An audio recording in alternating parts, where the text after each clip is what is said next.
Hey guys, it's Mr. Miraie here, and in today's video I have for you guys a top 10 fantasy manhwa/manga list. Now before this video starts, I'd like to ask if you guys could smash that like button as well as subscribe and click the notification bell for more manhwa and manga list videos coming to the channel. Also, if you have any future ideas for videos, be sure to leave them in the comment section down below. Also, by the way, this list isn't in any particular order, and this list is based solely on my opinion. With all that said, let's get straight into the list. Now at number 10, we have Gosu. A young man set forth to avenge his master, a once powerful martial artist who was betrayed by his own men and barely escaped his life. Armed with his master's supreme martial art techniques, he's ready to bring terror and wreak havoc among the Murabito. But before he could even get started, he learned that the ones who had betrayed his master are already dead. So what happens now? Now, I have to admit Gosu is a little bit slower paced compared to some of the other manhwa on this list. It has quite a few chapters, so if you want a manhwa to binge read, I do recommend this, though I have to say it is very slow when it comes to pacing. Now at number 9, we have Cultivation chat group. One day, Song Shuhang was suddenly added to a chat group with many seniors that suffered from Chuni disease. The people inside the group would call each other fellow Taoists and had all different kinds of title: Palace Master, Cave Lord, True Monarch, Immortal Master, you get the point. And even the pet of the founder of the group that ran away from home was called Monster Dog. They would talk all day about pillar flying, exploring ancient ruins, or share their experiences on techniques. But little did he know that he had actually entered into the world of cultivation. So this manhwa takes cultivation, which we've seen quite often in manhwas like Apotheosis or Star Martial God, and given it a sort of modern take where our main character, like the title suggests, enters a chat group full of people who are actually Taoist masters, and then he sets off accidentally on a journey of becoming cultivator. Now this manhwa doesn't have any sort of big battle scenes or anything like that, but it has a lot of sort of slice of life everyday scenes between him trying to be a cultivator, some pretty waifus. Now at number 8, we have God of Martial Arts. In this world, respect is earned with martial arts. Weak martial artists have strengths of tens of thousands of pounds, capable of cracking boulders, and the strong ones can cut out rivers and split mountains. There are even martial kings who know everything and can travel the universe. Martial art decides your fate as well as your life and death. The weak is humiliated while the strong looks down upon the world. This is a world where the strong bullies the weak. People's statuses are decided by the levels of their cultivation and martial arts. Each faction fights for the title of the strongest. Only the strongest have the right to survive. Even if you are from the same clan or faction, if you are weak, then you'll be bullied and kicked out without mercy. Now, God of Martial Arts is an incredibly popular manhwa in the cultivation area. Personally speaking, I really love it. The MC is pretty badass. If you're trying to find logic in this manhwa, you probably won't find it because he just super overpowered. And it's like every time he gets defeated or is put in a weak position, he suddenly gets a magical power up and becomes, sort of OP again. So yeah, I think it's pretty good. I would give you around 5 to 10 chapters before you really figure out whether you like it or not. Now at number 7, we have Noblesse. Noblesse is of a strong aristocrat. He is beginning to become accustomed to today's world and has woken up within an abandoned building in South Korea. He goes into a school where he meets his true servant Frankenstein. Into the Iran's high school, Ray registers with Frankenstein's help and unwittingly befriends Shinwoo, an athletic teen, Ikan, Yuna, a computer geek, and some others. Noblesse follows the frequently dangerous experiences against a secret organization of the group while uncovering Ray's past. Now, if you haven't already heard of Noblesse, it is an absolutely massive and famous manhwa, and I think it's the biggest manhwa on this list. It is also one of the oldest ones. You can tell that from the art style, though I have to say the art style does keep up with some of the manhwa you see right now. It was 545 chapters, so if you're wanting something to read and you're bored, 100% go for this manhwa. Also, this manhwa does currently have an anime airing right now, so if you guys want to go check that out, you can, though I haven't heard many good things about it. Now at number 6, we have Builder. Close to our future, humans have made a new way to dream whatever they desire. Those who seek to become gods in this dream world are called builders. Why does she want to become a builder? So this manhwa is pretty unique compared to the rest of the manhwa on this list, which is the fact that this manhwa has a VR world aspect to it, like the legendary Moonlight sculptor. But the MC is actually a female. For me, it just makes the manhwa really stand out because most manhwa normally have a male MC. So it's pretty interesting to see a power fantasy manhwa from a female perspective. Also, I have to admit the art in this manhwa is pretty unique, which just helped make it stand out from this list. So if you want a really good, refreshing manhwa to read in terms of power fantasies, I highly recommend you guys going with Builder. Now at number 5, we have A Man with 1,000 Skills.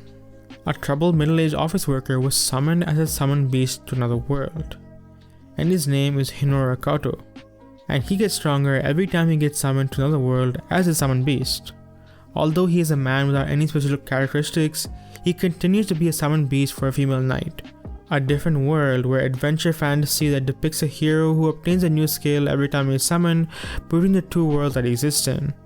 Now this manga is pretty interesting where it takes the concept of our MC not just being this overpowered character, but in reality he's a sort of summoned beast person for our actual female lead in the series. So this manga is pretty interesting in terms of the fact that while yes our main character is incredibly overpowered, he doesn't take a typical route. So he's not exactly isekai'd into the world. It's an actual female character who summons him into this world, and whenever she needs him, she does summon him again. And each time he does get summoned, he gains a new skill and makes him even more overpowered.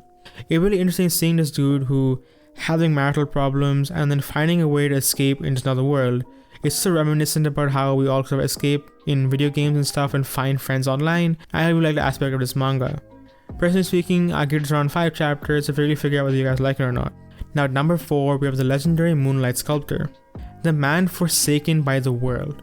The man a slave to money, and the man known as a legendary god of war in the highly popular MMORPG Continent of Magic. With the coming of age, he decides to say goodbye, but the feeble attempt to earn a little something for his time and effort ripples into an effect that no one could have ever imagined. Through a series of coincidences, his legendary avatar is sold for 3.1 billion won, bringing great joy to him, only to plunge him into despair at losing almost all of it to vicious loan sharks. With the revelation of money through gaming, he rises through the abyss with newfound resolve and steps forward into the new age of games, led by the first ever VR MMORPG, Royal Road.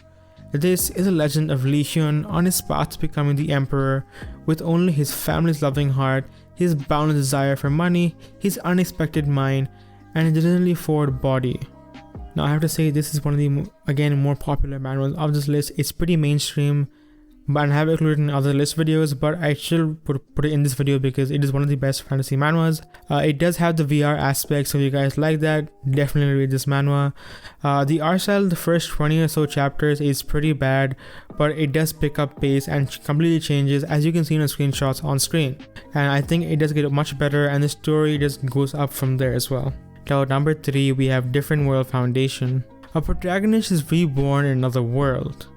Apparently, he had been reincarnated as an abandoned child. Before his eyes were abandoned children just like him.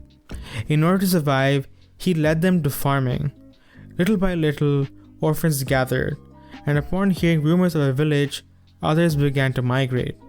The group had been nothing but children, had become a village before anyone realized, and then various countries surrounding it started to have an eye on it. This is the epic tale of man who would later be known as the Divine Emperor. So this manga takes the isekai genre and completely changes the route. So this manga takes our main character who is reborn into another world and makes him sort of be a leader of a group of kids. What's interesting to note is that he doesn't have any special powers, and he does befriend a griffin who helps him out with helping these orphan kids sort of get their life on track and be the support structure that they completely lack as orphans, and sort of raise them up in life. I think this manga is pretty interesting compared to the rest of this list because it completely covers a topic that's not really brought up in manga, especially isekai power fantasy mangas. Now at number 2, we have the greatest Maou is reborn to get friends. The greatest demon lord in all of history, Varvatos, has reigned for several millennia as the absolute ruler. Now there's only one thing left for him to do: enjoy the life of an average commoner. When he reincarnates as a villager in an unspeakable city, everything seems to go as expected. But there is one small problem. Even when he restrains himself, Barbatos is still too strong. In a short time, rumors about him spread, and now all sorts of men, women, and assailants are approaching him. The quiet life he had always dreamed of seems so far away. Now this manga is quite short. That being said, I shall put on this list because I think it has a lot of potential to be amazing when it goes forward. Now the art style is really good in this manga. The humor is pretty okay actually, to be honest. It's a lot better than some of the humor in a lot of the other manhwas on this list. And yeah, I think it's pretty good. Check it out if you will. It's only like 5 or 6 chapters, so just check it out. It's a pretty quick read. Now at number 1, we have Magic Emperor. It was always like this. The Demon Emperor had the highest title, which could only be passed on by inheritance. Leaving this world through the betrayal of a friend, he was reborn, except that he had lost his powers. His faithful companion became his inner demon, which dragged him into many dubious affairs, if not troubles at all. In the end, he had become a butler of a noble house. So at number 1, we have Magic Emperor. Now personally speaking, I really like this manhwa because the art style is pretty unique. I love the way the MC is drawn. It really accentuates his like cold-blooded badassness.